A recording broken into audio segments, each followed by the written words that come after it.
रहीम अस्सलाम वालेकुम नाजरीन, आप यूट्यूब चैनल देख रहे हैं। मैं इमरान खान हूँ। नाजरीन, आज के वीलॉग का आगाज़ करते हैं कायद आज़म मोहम्मद अली जिन्ना के एक कॉल से। कायद आज़म ने पाकिस्तान की फ़ौज से ये कहा था कि do not forget that arm forces are the servants of the people, you do not make national policy, it is we the civilians who decide the issues and it is your duty to carry out these tasks with which you are interested.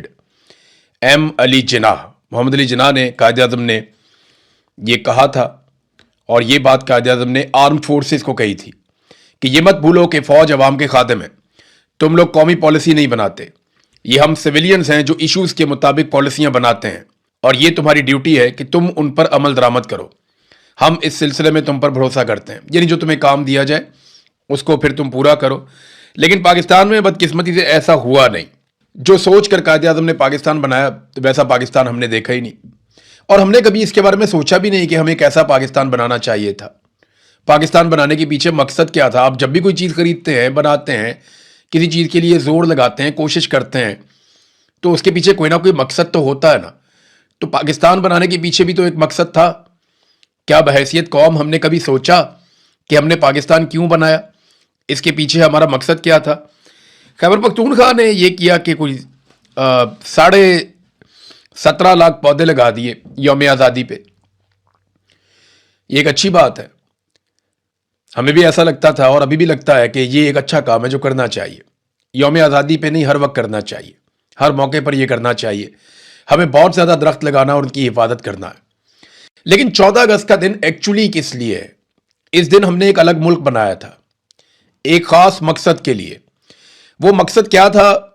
वो अल्लामा इकबाल रहमतुल्लाह अलैह ने भी बताया, वो कायद आज़म मोहम्मद अली जिन्ना ने भी बताया कि हम एक ऐसा मुल्क बनाएंगे जहां आज़ादी के साथ सांस ले सकेंगे। एक ऐसा मुल्क बनाएंगे जहां हमारे ऊपर गुलामी नहीं होगी। एक ऐसा मुल्क बनाएंगे जहां पे हम खुद मुख्तार होंगे। एक ऐसा मुल्क बनाएंगे जहां पे हमारी मर्जी चलेगी, हकीकी जमहूरियत होगी, लोग हकीकी तौर पे आज़ाद होंगे। लेकिन क्या हमने अपनी मंजिल की तरफ वो आगे बढ़ने का फैसला किया, या हम कुछ आगे बढ़े भी हैं? नहीं, ऐसा नहीं हुआ। अब हर साल जब 14 अगस्त आती है तो हम बाजे बजाते हैं, मोटरसाइकिलों के साइलेंसर निकाल के उसमें शोर मचाते हैं, हम रैलियां निकालते हैं, बहुत ऊंची आवाज़ में डेक लगा के म्यूजिक बजाते हैं, बहुत सारे लोग नाच गाना करते हैं।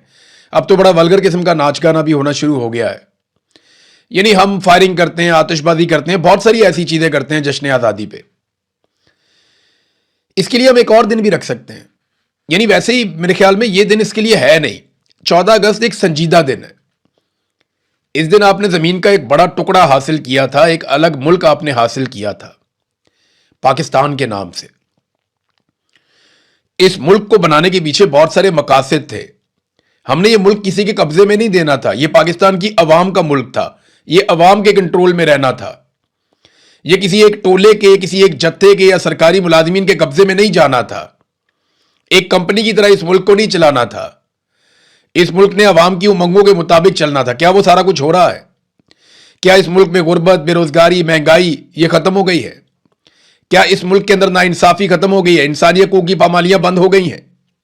क्या इस मुल्क के अंदर दहशतगर्दी खत्म हो गई है? हजारों मसाइल है पाकिस्तान के अंदर, लेकिन जब भी कभी यौम आज़ादी आता है तो हम शोर मचाते हैं सिर्फ। और यह सिलसिला शुरू किया था ज़िया-उल हक ने। याद रखिएगा, ज़िया-उल हक के दौर से पहले कभी भी इस तरह बाजे गाजे नहीं बजते थे।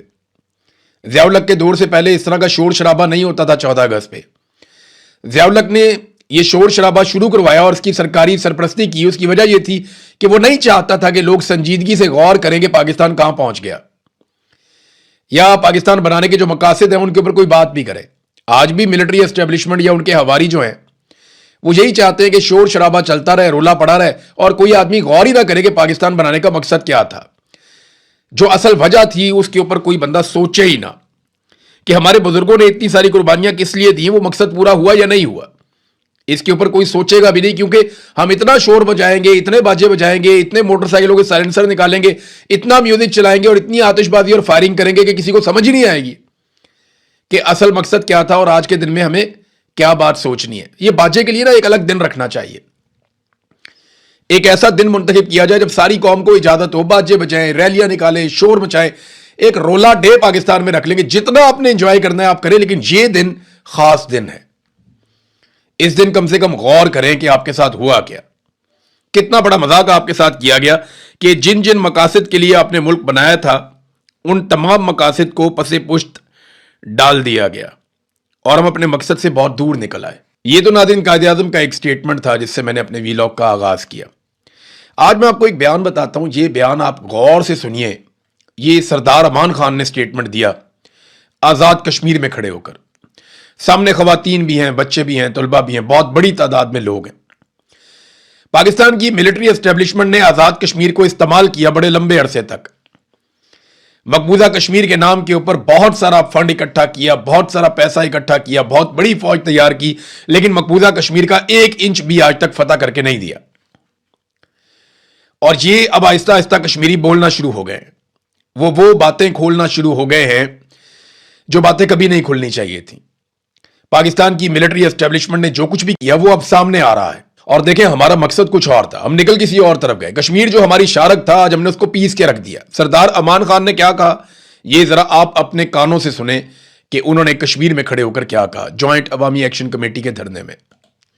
दहशतगर्दी में इंसानी हकूक की तंजीमों समेत, मैं आलमी तंजीमों समेत, मैं यूनाइटेड नेशन समेत, तमाम इंटरनेशनल मीडिया समेत, बीबीसी समेत, अल जजीरा समेत जितने भी मीडिया हाउसेज हैं और जो जो दुनिया में हमें सुनता है, उन सब को मैं ये बात आप सबको गवाह रख के कहता हूं कि बंदूक कश्मीरियों के हाथ में आईएसआई ने थी, बंदूक कश्मीरियों के हाथ में पाकिस्तान की फौज ने थी।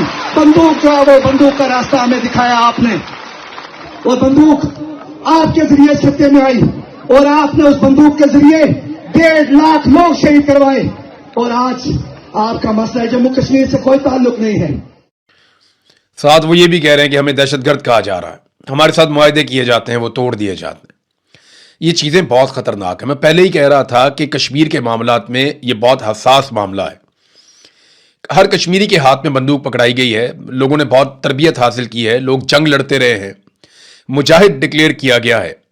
मकबूजा कश्मीर की आज़ादी के लिए बहुत जंग लड़ी उन्होंने, कारगिल का एक बहुत बड़ा एडवेंचर है। ये सारी चीज़ें खुलना शुरू हो जाएंगी। जो हिंदुस्तान का बयानिया है वो आपके बयानिए के ऊपर हावी हो जाएगा। लेकिन पाकिस्तान के जर्नैलों को अब किसी बात की फिक्र नहीं है। उसकी वजह यह है कि डोनाल्ड ट्रंप जो है उसने अपना जूता जो है वो पाकिस्तान की जो मौजूदा सरकार है उसके सर के ऊपर रखा हुआ है, और ये उसकी छांव में बड़े खुश हैं कि डोनाल्ड ट्रंप का जो जूता है वो इनके सर पे हमेशा रहेगा, और वो जूते का आशीर्वाद लेके ये इंजॉय कर रहे हैं। इनको इस बात का आइडिया नहीं है कि अमेरिका अपना काम निकालता है, उसके बाद वो जो जूता उसने आपके सर पे रखा होता है उसी जूते से मारता है, और ये उसने अपने बहुत सारे वफादारों के साथ किया। तो आपके साथ क्यों मुख्तलिफ होगा? सबके साथ वही कुछ हुआ जो आपके साथ होगा। तो नाज़रीन, एक और चीज मैं आपको बताता हूं। देखिए, तवज्जो किस तरफ है पाकिस्तान की मिलिट्री एस्टेब्लिशमेंट की। तवज्जो ये इस तरफ नहीं है कि कश्मीर को आजाद करवाना है, पाकिस्तान का पानी छुड़वाना है, नहीं। तवज्जो है कि पीटीए को कैसे तोड़ना है। अब ये तहरीक इंसाफ के अंदर एक फाउंडर्स ग्रुप बनाने का ऐलान कर दिया गया, खबरें भी चलवा दी गई। फाउंडर्स ग्रुप बना रहे हैं जनाब कि गैर नजरियाती जो तसल्लुत कायम हो गया है गैर नजरियाती लोगों का, उसको खत्म करने के लिए हम जिद्दोजहद करेंगे। फिर आते ही जो है तहरीक इंसाफ फाउंडर्स ग्रुप ने 9 मई की मजम्मत भी कर दी और यह भी कह दिया कि शोहदा हमारा फखर है, वो तो पूरे पाकिस्तान का फखर है। लेकिन अब वो ये कहते हैं कि हम फाउंडर्स ग्रुप हैं, यानी हम वो लोग हैं जिन्होंने तहरीक इंसाफ की बुनियाद रखी थी। तो मैं जरा क्लैरिटी के लिए आपको बता दूं कि जब तहरीक इंसाफ की बुनियाद रखी गई तो बुनियादी तौर पर शुरू में कौन कौन से बंदे थे? Number 1 Imran Khan, number 2 Naeemul Haq, number 3 Ahsan Rashid मरहूम, number 4 Hafeez Khan, number 5 Muwahid Hussain Shah, number 6 Nausherwan Burki और नंबर 7 महमूद ऐवान। ये 7 लोग थे जिन्होंने 1996 में पाकिस्तान तहरीक इंसाफ की बुनियाद रखी। फिर आने वाले सालों में बहुत सारे लोग शामिल होते चले गए, कई लोग छोड़ गए, कई लोग पाकिस्तान तहरीक इंसाफ के साथ रहे। और ये बात डॉक्टर शीरी मजारी ने कैटेगोरिकली अपने एक स्टेटमेंट के अंदर लिख कर रख छोड़ी कि ये वो 7 लोग हैं जिन्होंने पाकिस्तान तहरीक इंसाफ की बुनियाद रखी थी, और ये इमरान खान साहब ने इंफॉर्मेशन दी थी। नाज़रीन, 4 वफाकी वुज़रा को निशाने इम्तियाज देने का फैसला किया गया है, और ताहिर अशरफी को, तो ताहिर अशरफी का तो बनता है ना।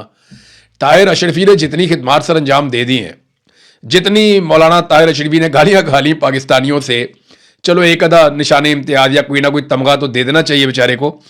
लेकिन आप बाकी लोगों को किस चक्कर में तमगा दे रहे हैं? ताहिर अशरफी का तो चलो बनता है ना कि बहुत बेचारे ने कुर्बानी दी है, बहुत ज्यादा। यानी जितना ताहिर अशरफी साहब ने पॉलिश की है और जितना ताहिर अशरफी साहब ने गेम चुक के रखी है ना, उतनी तो किसी ने नहीं भी की। तो बाकी एक तो मोहसिन नकवी को दे रहे हैं। हालांकि अभी थोड़े दिन पहले तक मोहसिन नकवी के बारे में वफाकी वज़रा ये कह रहे थे कि इसकी कारकर्दगी बहुत ख़राब है। इसके बारे में बता रहे थे कि वजारत दाखिला में इसने बहुत गंद मारा हुआ और मोहसिन नकवी ने कोई कारकर्दगी नहीं दिखाई, किसी एक नुक्ते के ऊपर भी ये अमल दरामद नहीं करवा पाया, ये वज़ीर दिफा कह रहा था। लेकिन फिर भी मोहसिन नकवी को निशान इम्तियाज मिल रहा है। क्रिकेट का बेड़ा गर्क कर दिया, निशान इम्तियाज मिल रहा है। वजीर दाखिला, पूरे पाकिस्तान के अंदर आग लगी हुई है। तूलो अर्ज के अंदर एक SHO की मारते दहशतगर्द। आज बलूचिस्तान में कर्फ्यू लगा हुआ है कई इलाकों में, लेकिन यह वजीर दाखिला और इसको निशान इम्तियाज देने का फैसला किया जा रहा है। बात सिर्फ वही है, जो फील्ड मार्शल की खिदमत करेगा उसको निशान इम्तियाज भी मिलेगा और सारा कुछ मिलेगा। हो सकता है उसको उठा के कल को निशान हैदर भी दे दें। तो इसहाक डार जिसका किया कराया कौम आज तक भुगत रही है। इसहाक डार जिसने गलत अदादो शुमार दिए, पाकिस्तान को जुर्माना भी करवा दिया। इसहाक डार जिसने मईशत को मुकम्मल तौर पे तबाह कर दिया था। इसहाक डार जिसके बारे में जनरल बाजुआ सहाफियों को कहता था कि इस आदमी ने वो गड़े खोदे हैं कि पाकिस्तान 3 साल तक अपनी कमर सीधी नहीं कर सकता। आज उस इसहाक डार को जिसने पाकिस्तान की मईशत की तबाही में सबसे बड़ा किरदार अदा किया, उसे अब दिया जा रहा है निशान इम्तियाज। मोहम्मद औरंगजेब वजीर खजाना है। देखें इसका काम क्या है। इसका काम यह है कि पाकिस्तान की मईशत को बेहतर करना।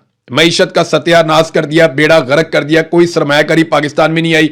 गुर्बत बढ़ गई, बेरोजगारी बढ़ गई, महंगाई बढ़ गई, हर चीज में सब कुछ खराब करने वाले आदमी को, मोहम्मद औरंगजेब को, इसको भी निशान इम्तियाज। चौथा अहद चीमा है। शहबाज शरीफ कहते रहे जलसों में मेरा छोटा भाई है। ये करप्शन में गिरफ्तार भी हो चुका माजी में, लेकिन हो सकता है कि उस वक्त ISI ने इसको उठा के अहद चीमा को अंदर डाल दिया हो। इसने वैसी करप्शन ना की हो जैसी ISI ने इस पर डाल दूंगा। जब भी कभी किसी पॉलिटिकल पार्टी से लड़ाई हो जाती है ना ISI की, तो वो उनके बंदे उठा उठा के जेलों में डालना शुरू कर देते हैं। तो शहबाज शरीफ ने पब्लिकली कहा हुआ था कि अहद चीमा मेरा छोटा भाई है। तो उस दौर में इसकी जेल बनती थी और इस दौर में इसका तमगा बनता है। तो इसको भी जनाब एक तमगा इम्तियाज जो है, निशान इम्तियाज से नवाजा जाएगा। और बहुत सारे लोग हैं, साफियों को मिल रहे हैं। इसमें साले जाफर एक बहुत बड़ा नाम है। साले जाफर की बहुत सारी खबरें बड़ी मशहूर हुई, बड़ी कमाल। ये मिलिट्री एस्टेब्लिशमेंट का जिसके साथ ताल्लुक ठीक हो वहां ये गेम चुक के रखते हैं। साले जाफर की ये खूबी है। जब नवाज शरीफ वगैरह बेचारे पकड़े गए थे ना, तो उनके कमरों से जिनसी अद्वियात और गंदी फिल्में और पता नहीं क्या कुछ साले जाफर ने निकाल लिया और उसकी एक खबर भी बना के चला दी। जंग अखबार के अंदर आज तक छपी हुई है, सामने मेरे पड़ी हुई है। ये देखें, ये खबर है। नवाज शरीफ अटक, जेल मुंतकिल। प्राइम मिनिस्टर हाउस से वीडियो फिल्में और जिनसी अशिया बरामद हो गई हैं और जनाब अटक किले में मुंतकिल कर दिया गया, जहां उनसे बाद मामलात के बारे में पूछगछ किए जाने का इम्कान है। जंग को पता चला है कि वजीर आजम से अहम मामलात के बारे में जो है वो बातचीत होगी और साथ उन्होंने ये बताया कि प्राइम मिनिस्टर हाउस में एक इंक्लूजर मखसूस था जिसके एक हिस्से को नवाज शरीफ के दामाद कैप्टन सफदर भी इस्तेमाल करते थे। शहबाज शरीफ की ख्वाबगाह से जिनसी मकासद के लिए इस्तेमाल में आने वाली अद्वियात मिली थी। पता नहीं क्या कुछ लिखा हुआ है, बकवास।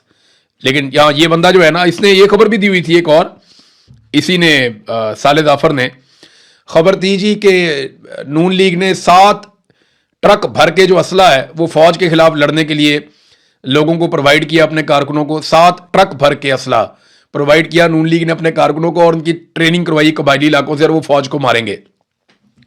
ये खबर भी साले जाफर ने दी हुई थी।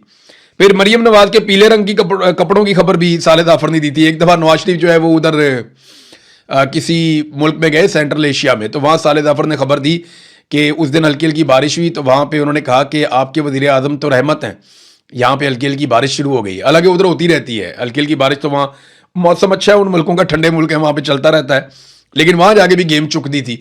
तो जब भी कभी मिलिट्री एस्टेब्लिशमेंट किसी के भी साथ होती है ना, ये उसके साथ मिल जाते हैं। तो साले जाफर का बनता है जनाब, उनको भी अब दिया जा रहा है निशान इम्तियाज। और भी बहुत सारे साफियाँ ऐसे ही मिलते जुलते ही हैं, इसी तरह के करैक्टरों को नवाजा। इन निशानों को बेड़ा गर्क कर दिया।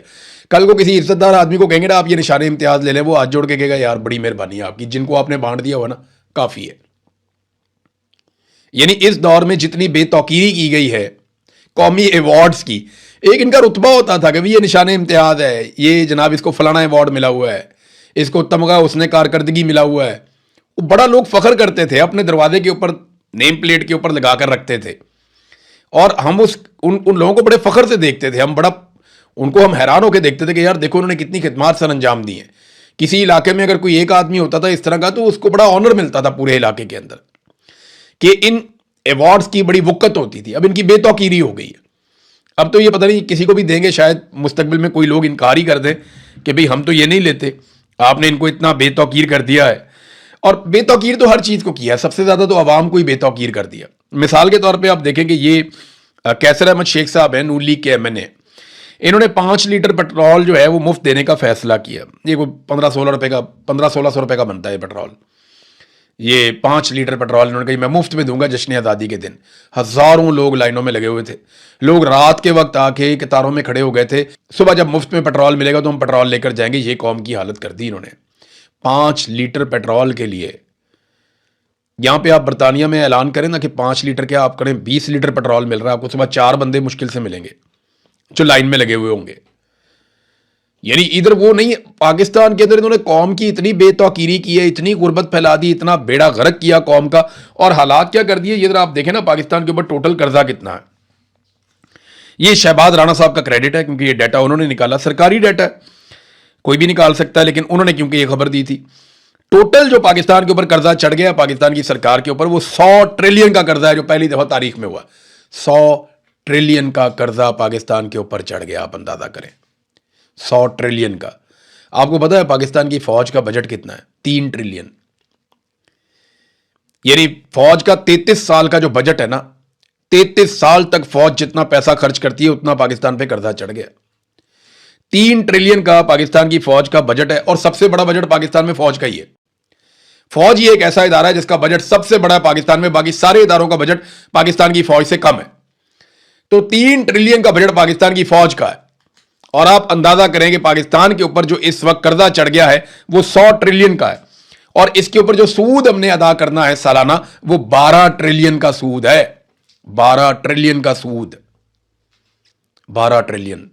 यानी जितना आपकी फौज का बजट है एक साल का, उससे 4 गुना आपका हर साल जाता है सूद के अंदर जो आपको देना है। तो ये पाकिस्तान के कर्जों की इन्होंने हालत कर दी है कि 12 ट्रिलियन आपको सिर्फ हर साल सूद की मद में अदा करने पड़ते हैं। नादरीन, ये आसिफ अली जरदारी ने एक बड़ी अजीब और गरीब बात की है, मैं आपके साथ शेयर करता हूं। उन्होंने कहा जी मेरे वालिद जो हैं वो जंग लड़ने गए थे कश्मीर में और कश्मीर के जहाद में उन्होंने हिस्सा लिया और अल्लाह के फजल से ड्यूरेंट लाइन हासिल हो गई। ये मुझे साइंस ही नहीं समझ आई। आसिफ अली जरदारी कहते हैं जी मेरे अब्बा जंग लड़ने गए थे, कश्मीर के जहाद में हिस्सा लेने गए थे। हालांकि तारीख की किताबों में कहीं ये मिलता नहीं है, इससे पहले इन्होंने कभी बताया भी नहीं है। ये अब हम पे इंकशाफ हो रहा है कि इनके वालिद साहब जहाद भी करने गए थे और कोई कश्मीर के जहाद के अंदर हिस्सा भी लिया था, पता नहीं कैसे लिया था। लेकिन वो कहते हैं, अब तो चले मान लेते हैं, लेकिन वो कहते हैं मेरे अब्बा हुजूर लड़ रहे थे कश्मीर के जहाद में और हमें मिल गई थी ड्यूरेंट लाइन। उसके नतीजे में अल्लाह के फजल से ड्यूरेंट लाइन वो लाइन है जो अफगानिस्तान और पाकिस्तान के बॉर्डर के साथ साथ है। ये पाकिस्तान की मगरबी सरहद है। पाकिस्तान की जो मशरकी सरहद है वो तो इंडिया के साथ है और वहां पे ड्यूरेंट लाइन नहीं है, वहां पे लाइन ऑफ कंट्रोल है, वहां पे वर्किंग बाउंड्री है और वहां पे इंटरनेशनल बॉर्डर है। ये 3 चीजें सदर पाकिस्तान को इस बात का नहीं पता, आपने उठा के सदर बना दिया उसको जाली फार्म 47 के ऊपर। 3 किस्म की बाउंड्रीज आपकी इंडिया के साथ लगती हैं, वर्किंग बाउंड्री, इंटरनेशनल बॉर्डर और एक आपका लगता है जो लाइन ऑफ कंट्रोल। और जो ड्यूरेंट लाइन है आपकी वो पाकिस्तान और अफगानिस्तान के बीच में है, जो पाकिस्तान की सबसे लंबी सरहद है। तो आसिफ अली जरदारी साहब के वालिद लड़ते रहे उधर मशरकी सरहदों पे और ड्यूरेंट लाइन बन गई मगरबी सरहदों पे और उन्होंने बड़ी खूबसूरती से अंग्रेजी में तकरीर करते हुए दोनों को जोड़ दिया। मैं तो हैरान होता हूं और सुनने वाले उसके बाद तालियां बजा रहे थे, फील्ड मार्शल की मौजूदगी में सारी वहां पे तालियां बजा रहे थे। इसको कहते हैं अंजुमन सताइश बाहमी, कि तू मेरी तारीफें कर मैं तेरी तारीफें करता हूं। एक दूसरे की इन्होंने फुल गेम उठाई हुई है। नादरीन, सुप्रीम कोर्ट से रिटायर होने वाली जो जज साहबा मुसर्रत हलाली साहबा, अवामी रिएक्शन उनसे बर्दाश्त ही नहीं हुआ। अभी तो पार्टी शुरू हुई है, अभी तो लोगों ने रिएक्शन दिया ही नहीं। उन्होंने कहा जी मेरे बारे में लोगों ने काफ़ी तज़हीक आमेज गुफ्तगू की है, अब वो अपने किरदार की खुद ही तारीफें करना शुरू होगी। मेरा किरदार उस कोर्ट में देखें, मेरा किरदार वहाँ पे देखें, जजों के फैसले बोलते हैं। अगर आपने अच्छे फैसले किए होते, अपने फैसलों में इंसाफ किया होता और एस्टेब्लिशमेंट के दबाव से बाहर फैसले किए होते तो आपको अपनी सफाइयाँ ना देनी पड़ती। पाकिस्तानी आपका इकबाल बुलंद करते, पाकिस्तानी आपकी खुद तारीफ करते, लेकिन आपके फैसले जो है वो अब आपका पीछा नहीं छोड़ेंगे और ना पाकिस्तानी आपका पीछा छोड़ेंगे। यानी आप जब बैठे होते हैं ना कुर्सी के ऊपर, गद्दी के ऊपर, तो आपको बाहर दिखाई नहीं देता, आपको लगता है मसला ही कोई नहीं है, आपकी गेम चुक के रखी होती है अगलों ने। लेकिन जब आप कुर्सी से नीचे उतरते हैं, जब लोगों की ज़ुबानें खुलती हैं, जब लोग आपको बताते हैं कि आपने क्या किया उनके साथ, तो फिर आप पछता रहे होते हैं, लेकिन आपके पास रास्ता कोई नहीं होता। तो यही हुआ मुसर्रत हलाली साहबा के साथ। इन्होंने बड़ी ज्यादती की पाकिस्तान के साथ, बड़ा जुल्म किया इन्होंने पाकिस्तान के साथ, ऐसे घटिया फैसले इन्होंने दिए और दबाव के अंदर फैसले दिए, ऐसी नाइंसाफियां इन्होंने की हैं कि ये लोग तारीख में निशाने इबरत बनेंगे, तारीख के कूड़ेदान में जाएंगे। ये खातून है इसलिए इनका बहुत लिहाज किया जा रहा है, लेकिन याद रखें वो तमाम जज साहबान जिन्होंने पाकिस्तान के साथ जुल्म और ज्यादती की है और इस जबर का हिस्सा बने हैं, बचेंगे वो भी नहीं। हर आदमी को निशाने इबरत बनाया जाएगा, कोई तारीख के हाथों बनेगा, कोई अवाम के जुमलों के हाथों बनेगा। लोग नहीं छोड़ेंगे, इनकी औलादें बता नहीं पाएंगी कि ये हमारे बुजुर्ग थे, ये बता नहीं पाएंगी इनकी औलादें कि हमारी इनसे कोई रिश्तेदारी है, या हम इन्हें जानते हैं, या ये हमारी मोहल्लेदार हैं, या हमारा इनके साथ कोई ताल्लुक है। चक्कर ही कोई नहीं। ये लोग रोएंगे सर पकड़ के कि इन्होंने किया क्या। पूरी कौम एक तरफ खड़ी है और ये अलग तरफ खड़े हुए सिर्फ एस्टेब्लिशमेंट की सफ के अंदर। नादरीन, आखिरी खबर मैं आपको दूं कि जो मोहम्मद हुसैन जिन्हें मारा गया रावलपिंडी में, जिनके बारे में क्लेम किया गया कि ये GHQ के ऊपर पाकिस्तान तहरीक इंसाफ का झंडा लहराने आ रहा था 30 बोर का एक पिस्तौल लेकर, और फिर इसे कत्ल कर दिया गया। अब उसकी मैयत अभी तक वापस नहीं की गई। 3 दिन गुजर गए, चौथा दिन शुरू हो गया, उसकी मैयत वापस नहीं दे रहे। बहुत ज़्यादा कोशिश की है उसकी फैमिली ने, वहाँ के लोगों ने, हत्ता कि सूबाई हुकूमत ने भी, लेकिन उसकी जो डेड बॉडी है वो अभी तक वापस नहीं मिली, और ना ही इस केस से जुड़े हुए सबूत अभी तक मंजर आम पे लाए गए हैं। अब तक के लिए इतना ही। अपना ख्याल रखिएगा, अपने इस चैनल का भी। अल्लाह हाफ़िज़।